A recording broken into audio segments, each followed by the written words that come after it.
जय माता दी भक्तों। आज हम आपको बताएंगे यदि किसी के ऊपर शनि की 7.5 चल रही है या फिर ढैया चल रही है तो उससे आपके जीवन में किसी भी प्रकार की कोई समस्या ना आए, इसके लिए आपको क्या उपाय करना चाहिए। देखिए, वैसे तो शनिदेव को कभी भी गलत उसमें नहीं लेना चाहिए, क्योंकि शनिदेव हमारे पिता के समान हैं। वो कभी भी हमारा गलत या अनिष्ट नहीं चाहते हैं।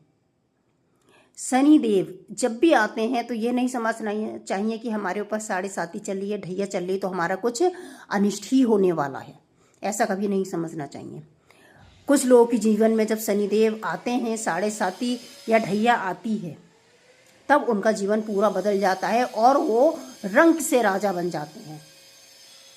लेकिन जो लोग गलत कार्य करते हैं, दुष्कर्म करते हैं, अन्याय करते हैं, दूसरों के ऊपर अपने से छोटों को सताते हैं, गलत कार्य करते हैं, बेईमानी करते हैं, चोरी करते हैं, लूटपाट करते हैं, उनके लिए अवश्य ही ये डरने का विषय है कि उनके ऊपर 7.5 या ढैया चल रही है तो उनका अनिष्ट होगा। क्योंकि शनिदेव न्याय के देवता हैं और वो न्याय जरूर करते हैं। यदि हम कुछ गलत करते हैं जीवन में, तब हमें शनिदेव से डरना होता है, और यदि हम जीवन में नहीं कर रहे हैं कुछ गलत, तो फिर हमको डरने की आवश्यकता नहीं है। लेकिन फिर भी क्योंकि हमको ये मानव जन्म मिला है, तो एक ह्यूमन नेचर है, इंसान से जाने अनजाने में अपराध या फिर गलतियां हो ही जाती हैं। कुछ गलतियां ऐसी होती हैं कि इंसान जान करके करता है, जैसे कि वो अभिमानवश होकर के जो गलतियां करता है वो तो क्षमा के काबिल नहीं होती हैं।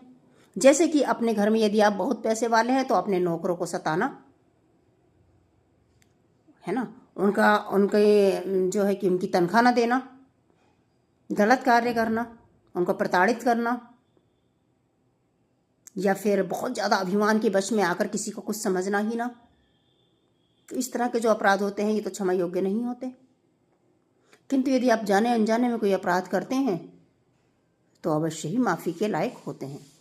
फिर भी शनि देवता क्योंकि हमारे पिता हैं, यदि आप अभिमानवश जी रहे हैं और आपको फिर भी अपनी गलती का एहसास है तो आप प्रभु से क्षमा मांगिए और अपने जीवन के कष्टों के निवारण के लिए आप इन उपायों को अवश्य ही अपनाइए। यदि आप मेरे चैनल पर नए हैं तो प्लीज़ चैनल को लाइक और सब्सक्राइब जरूर कीजिए, ताकि आगे की जानकारी भी आप तक पहुंचती रहें सबसे पहले। देखिए, जो भी जानकारियां हम आपको देते हैं ये एकदम सटीक होती हैं, शास्त्रों के आधार पर देते हैं। ये चैनल कोई इसी प्रकार का नहीं है, ऐसे ही नहीं बना लिया गया है। सभी जानकारियां आपको सही सटीक मिलती हैं। इस जानकारी के अलावा भी यदि आप किसी भी प्रकार की समस्या के समाधान हेतु किसी भी प्रकार की जानकारी चाहते हैं तो आप नीचे मैसेज बॉक्स में कमेंट करके जानकारी, अपनी समस्या बता सकते हैं। पर्सनली आपके पास कॉल जाएगा, आप अपना नंबर दीजिए, आपके पास कॉल जाएगा और आपकी समस्याओं का समाधान किया जाएगा। तो चलिए देखिए, हम बताते हैं आपको कि छायादान, यदि आपके जीवन में 7.5 या ढैया चल रही है तो यदि आप छायादान करते हैं तो आपको 100% फ़ायदा होता है। अब देखिए छायादान कैसे करना है।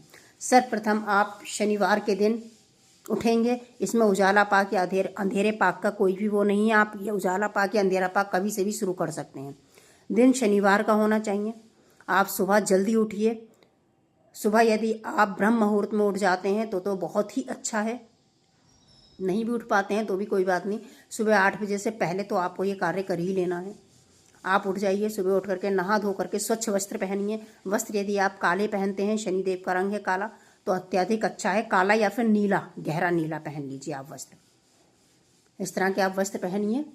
उसके बाद में एक आप लोहे की कटोरियाँ ले आइए। पहले ही 7 या 11 कटोरियाँ आप लोहे की छोटी छोटी मिलती हैं बर्तन की दुकानों पे, वो आप कटोरियाँ ले आइए, पहले से ला करके रख लीजिए।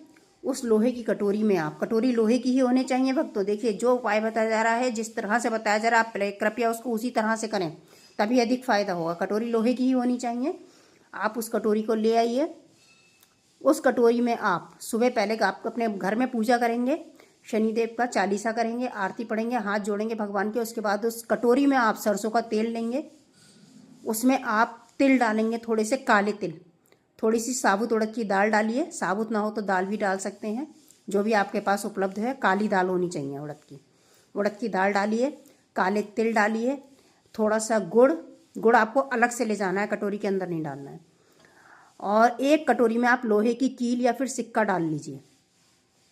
ये आप डालने के ऊपर अपने ऊपर से 7 बार पैरों से लेकर के सर तक आप 7 बार उसको घुमा करके ओम शम शनिश्चराय नमः का जाप करते हो आप उतारिए।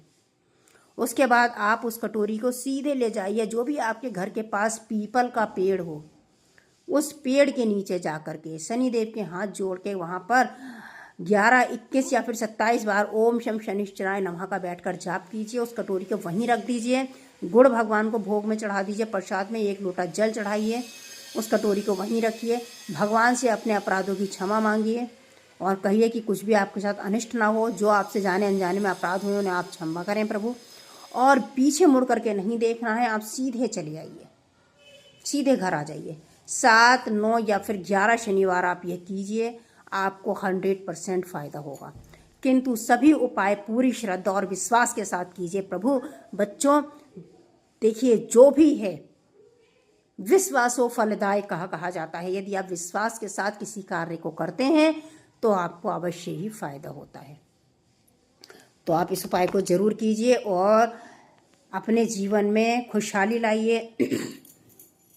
किसी भी प्रकार की आपको शनि समस्या है, आपके ऊपर 7.5 है, ढैया है, तो उसके निवारण के लिए आप इस उपाय को अवश्य कीजिए। छायादान से अवश्य ही फायदा होता है, किंतु अपने अपराधों की या जाने अनजाने में किए गई समय गलतियों की आप क्षमा मांगने के बाद ही इस कार्य को करें। और बीच में एक चीज़ ये भी कि बीच में आप इसको खंडित ना होने दें, बीच में टूटने ना दें। यदि महिलाएं करती हैं तो किसी वजह से यह टूट जाता है, किसी प्रकार की समस्या से, तो जब आप दोबारा इसको करें तो फिर से कंटिन्यू आप इसको 7, 11, 9 शनिवार आप इसको करें।